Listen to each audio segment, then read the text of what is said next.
hate to use the word hustle because it's now being used in a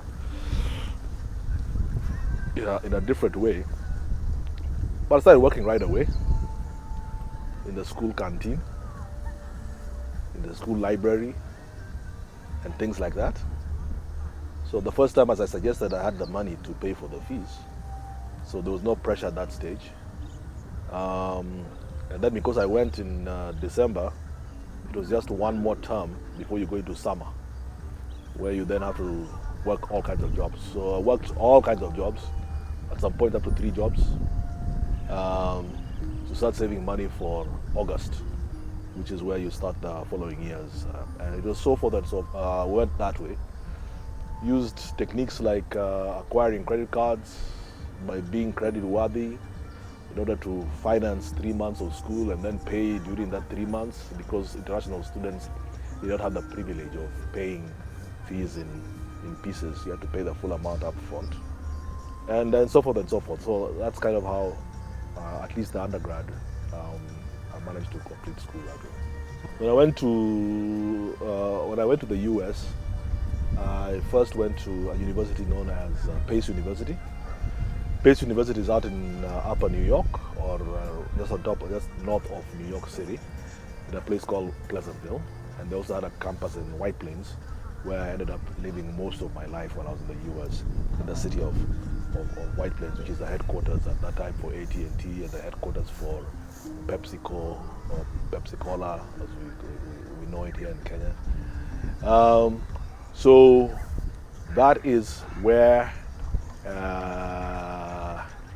I landed in terms of high school, in terms of college. Now remember that we were going to secondary school and then high school.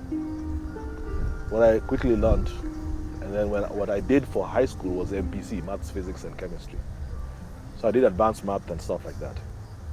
So when you go to the US, your first and second year is general classes. You kind of start focusing on your degree, which you only choose in the second year, in your third and fourth year. So in the first and second year, I thought the math that we were being taught was a joke, because it was algebra, things that we did in Form 3. So I remember, considering I was paying my own fees, I remember protesting to the dean and saying, you can't make me do this stuff that I did 3 years ago. And they didn't believe it because I was from Africa.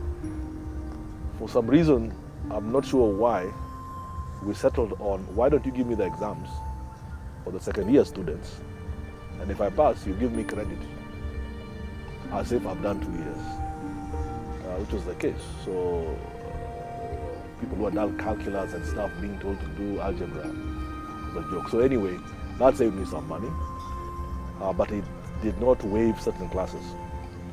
So you have to do what they call electives, which are optional classes that are not core to your intended degree.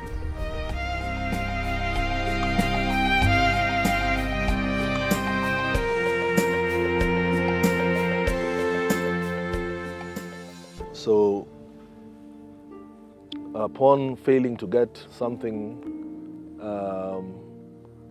at NASA, which was a dream of mine, because I watched a movie called Apollo 13, it got me into thinking about that type of organization. So I started talking to Microsoft. They had somebody here in Africa. During 1997, I came here for Easter and went home. Then I got a call from them saying that they would like to meet me. Led to an interview in South Africa. Even though I was not ready to be employed by them because I'd just come for holiday, they gave me the 3 months to think about it. My employer on the other side gave me another 6 months to think about it, because I was moving from a technical development job to a sales job, and he was not sure whether I would be successful in that. And so I came back, started like that, and then with the intention to be there for like 2 years just to get me back to Kenya. It's only 2 years ago I eventually left them after 21 years. So a very exciting career at Microsoft, where I established the Microsoft business in Africa, outside South Africa, covering and doing different roles that covered Sub-Saharan Africa. And then eventually over the last 5 years there, was one of the people who established a business known as Microsoft for Africa, where effectively the director responsible for the policy work with the COMESA's, ECOWAS's, African Development Bank, and the Africa Unions. So that's kind of my career.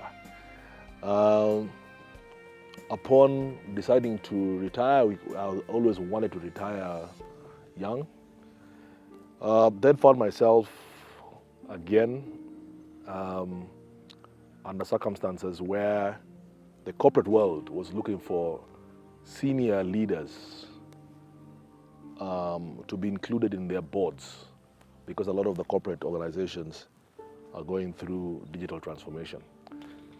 They did not really have business minds, experienced business leaders who had IT as the background to be on their boards. I was fortunate to have been appointed by His Excellency the President of Kenya then, Mwai Kibaki, to the Vision 2030 board. And that was really one of the first boards that gave me the visibility that other people started to see. Prior to that, I'd been an IT advisor in different capacities and organizations to the presidents of Tanzania. I worked with Kikwete and Mkapa. Mkapa went on to become my chairman and mentor while he was chairing Microsoft for Africa. Museveni, I remember being one of the people who inspired him to establish an independent ministry for ICT and appoint one of the people I was working with as a minister, first minister there, and also in Mozambique. So advisory roles started that way, culminated in the one at Vision 2030. And then the corporate world, I guess, started engaging me. And so at this point, I sit as a director at Nation Media Group. I sit as a director at ABSA Bank, Kenya. I sit as a chairman of ABSA Asset Management Limited. Just finished my term 2 days ago as the chairman of Karen Country Club, which you might know is the best club in this country in terms of country club. I also have passion for a lot of things to do with Kisumu. So I'm the patron of Kisumu Rugby to this day. I'm proud of the fact that got them back to the Kenya Cup, which is the top tier of rugby in this country. And a few other things that I do. A few other things that I do.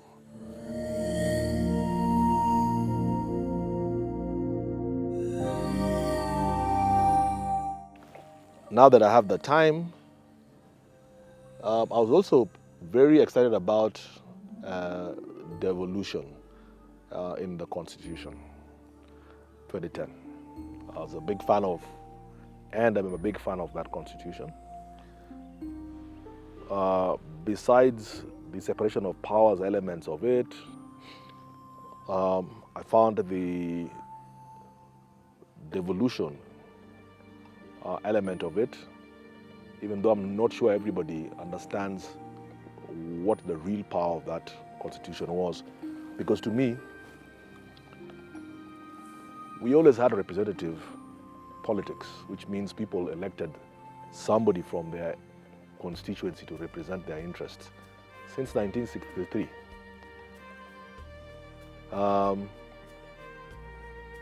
But what we never really had was executive influence. If the executive office president was not a big fan of yours for any number of reasons, you suffered as a geographical territory.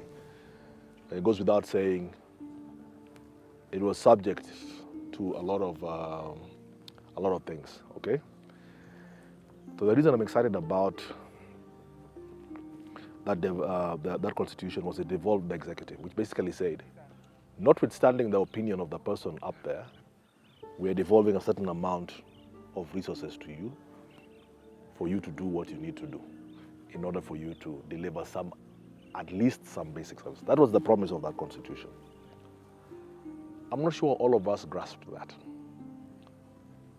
because 7 years on, you see different parts of this country benefiting from the constitution in different ways.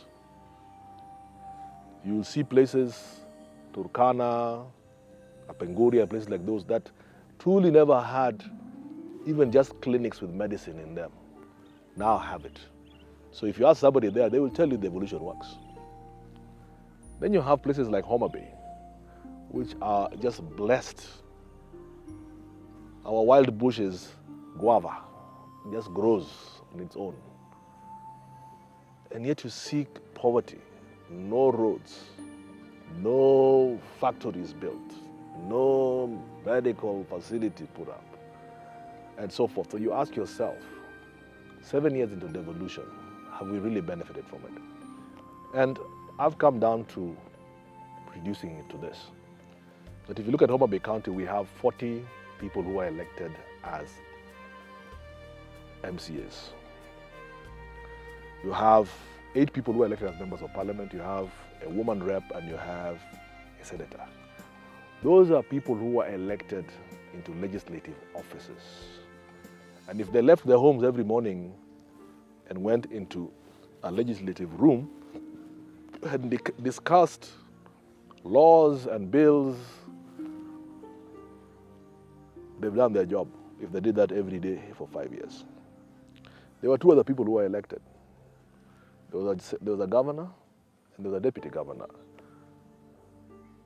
I would reduce it to they are not supposed to go into that room. They're supposed to go into an office of which they've been appointed to by the people to execute on a plan using resources that those people gave them.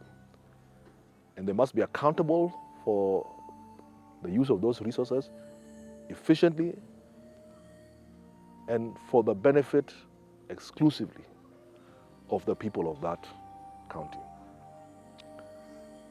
I find that not necessarily all counties have done that, and certainly not Homa Bay.